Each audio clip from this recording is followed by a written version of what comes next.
everyone, welcome back to our RBT training. So today we're going to be talking about reinforcement in more depth.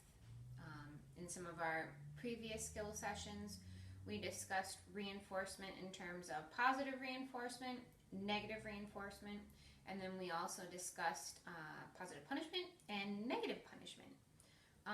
So along with that, as part of our coursework, I'm going to ask you to read a great article that discusses the implications of using reinforcement versus punishment, and why research has really demonstrated that using reinforcement strategies are far more effective than using punishment. There are a variety of reasons, but one of the most important, and I think that you can probably agree with this, is that you do better with praise, right? There are so many things that come along with reinforcement, increasing behaviors, right? We can increase positive behaviors. We can increase morale. You can increase the connection between you and the person that you're working with. But when you use punishment procedures, typically those are aversive. So you're going to decrease that connection between you and another person, as well as also possibly increase other behaviors that you didn't intend to happen, okay? So for example, say you have a child who is hitting and kicking, right, to gain access to a toy that his friend wants. So instead of just letting this go on, you know, that you say, I'm going to put an abrupt end to this. As a parent, when I see you hit him, I'm going to give you a whack on your fanny, right? Punishment procedure. You're adding something contingent on the behavior, making it less likely to occur in the future. So, but what ends up happening is, all of a sudden, he might not be hitting him, but things go missing. So now what we've found is this individual has realized, I'm going to get punishment, or I'm going to be punished if I engage in this behavior. So instead, I'm going to do something else that still meets my goal of getting that toy or an item, but I'm going to do it in a way that escapes or avoids punishment, like sneaking something or lying, okay? And that's typically where other maladaptive behaviors come into play, is when a child understands that there's a punishment contingency in play, or an individual understands that, and so then they find an alternate way to still gain access to what they originally wanted, so that they can escape and avoid that punishment, all right? So we always want to take that into consideration. And punishment is just plain old humane, right? We try to live by the golden rule, do unto others as you would do unto you, and maintaining our client dignity and all of that. So in general practice, we always try to use reinforcement prior to punishment. All right, so discussing how BCBAs view reinforcement versus punishment. When we conduct an FBA, or functional behavioral assessment, for an individual, right? We figure out why a behavior is occurring, and then we use that information to inform a behavioral intervention plan to decrease that behavior. What we always try to support are positive reinforcement and or planned ignoring strategies in our plan prior to even considering punishment, okay? Because those strategies will not only allow us to decrease behaviors by using planned ignoring strategies, that's something that we call extinction, okay? When we no longer provide reinforcement for a previously reinforced behavior. We will make a SAFMED card out of that shortly. But then we can also target behaviors that we want to increase and take the place of those negative behaviors. And that is so incredibly important, because if we don't replace that behavior with a positive behavior, what's going to happen? We're going to have those maladaptive behaviors sneak in, right? They'll find a way. Everyone always does. They'll start lying, they'll start stealing, they'll start running away, something else will come up. So we have to find a more appropriate functional behavior for them. In the example that we were discussing, where we had a child who was hitting to get something from his brother or sister. In that example, we would probably, it's hard to ignore that behavior, right? But we would instruct that child to not give in, but instead call for the assistance of an adult, right? So he doesn't gain access to an item by hitting his brother or sister. And then the adult would ignore his aggressions. We wouldn't offer punishment for it, but instead we would immediately prompt him to do something more functionally appropriate, like using his words, okay? Or using a picture exchange, like, can I have a turn, my turn? And then the sibling gives him a turn with the item, and then they can go back. Obviously, in a perfect world, that could happen. Realistically, yeah, right, there would be a lot of pre-teaching that went into that, okay? So we would probably put in a program or two to target and isolate that skill of turn-taking, making requests of others, giving up an item too, so that when we put in that intervention, he's going to be more successful with it, okay? But that's always why we want to try to use positive reinforcement first.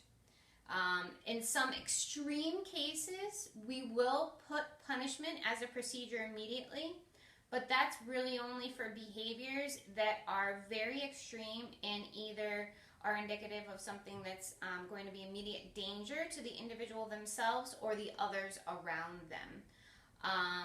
Otherwise, like I said, we try to use reinforcement first. So going back to that principle that we discussed, planned ignoring, which often ends up with what we call extinction of a behavior. I want to create that definition for you in your SAFMED cards, okay?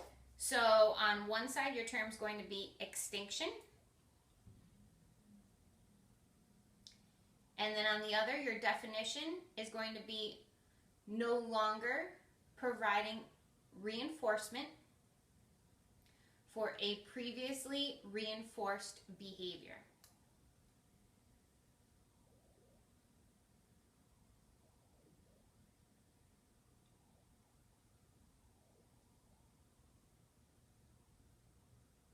All right.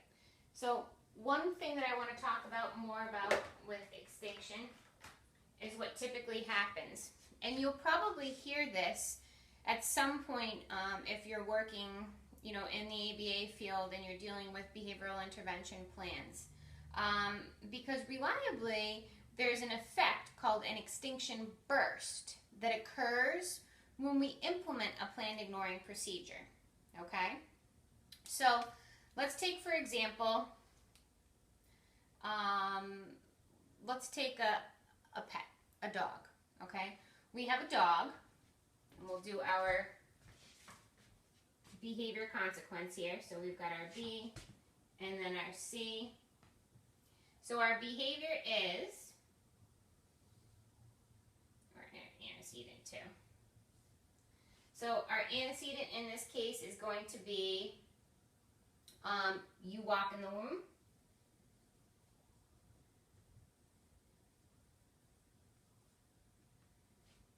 Dog whines.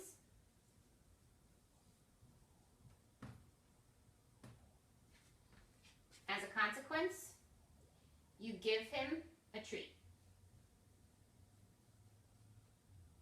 In the future, more often when you walk in the room, probably particularly like the kitchen or the dining room table, the dog whines more often and he gets that treat. So this behavior of whining, or what we would call mooching, right, is how this is conditioned. So if we were going to implement a planned ignoring strategy, though, we would no longer provide reinforcement for this behavior. Our reinforcement here is in the consequence, right? So we're going to take that out. So now we're putting in our intervention. If we walk in room and the dog whines,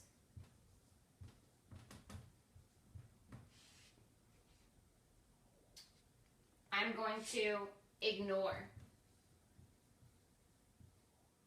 / not give a treat.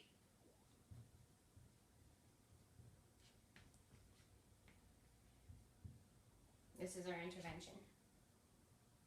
All right, I'm going to draw you a brief graph down here so we can see what happens. All right, so we've got our axes here. And I'm going to say day 1, 2, 3, 4, 5, 6, 7, 8, 10. Okay. And then we're going to say minutes of whining.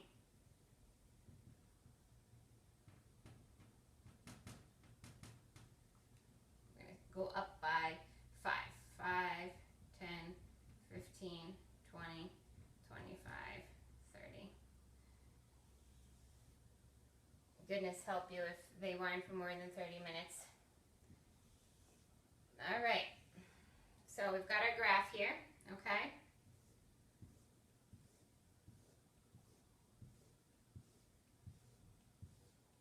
I'm going to say days, and then minutes of whining over here. All right, so we'll say day 1, prior to you implementing the intervention, what the behavior originally looks like, also what we would call baseline, okay? What is occurring before we add any other variable to it, before we change the circumstances. So we'll say that on day 1, he's whining on average maybe, we'll say 20 minutes, okay? Then we decide we're going to put in our intervention.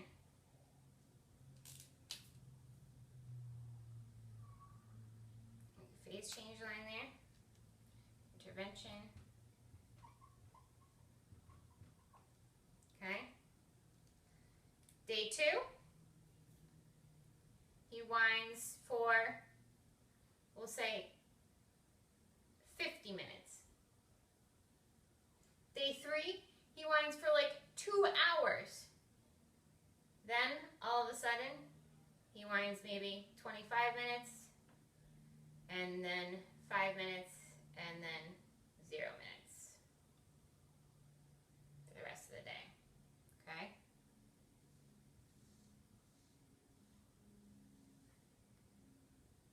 All right. So, what we call this is our extinction burst, and it can reliably occur.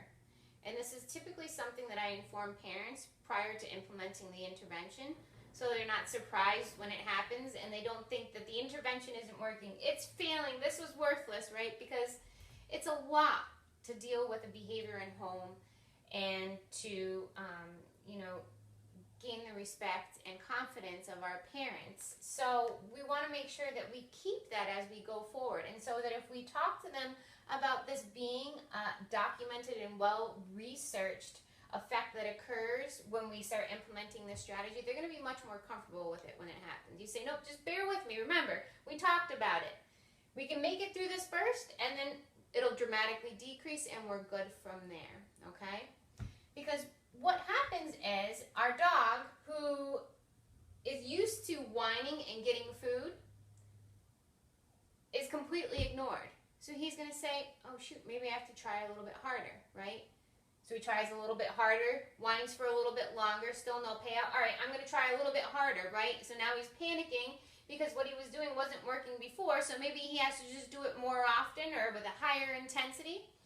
And then he realizes, shoot, this isn't paying out for me. So he stops trying. And then all of a sudden, you see the behavior dramatically decrease. And the same goes for our human clients, okay? But one variable in this example that we did not discuss, we implemented our planned ignoring strategy here, okay? But we didn't discuss an alternate behavior, a functionally equivalent behavior that we can increase to take the place of this. Because even though the dog whines here, and we might be able to decrease it, he might all of a sudden start going into the kitchen and table surfing to get food, right, as his maladaptive behavior. He's going to go elsewhere. He might not be next to you whining anymore, but he's in the kitchen or he's going through the garbage looking for stuff. So this example, okay, is I also put in another intervention.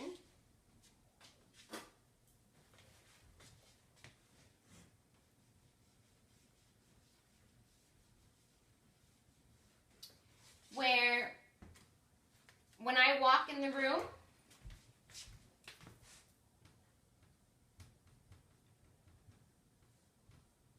and the dog is quiet, I give him a treat.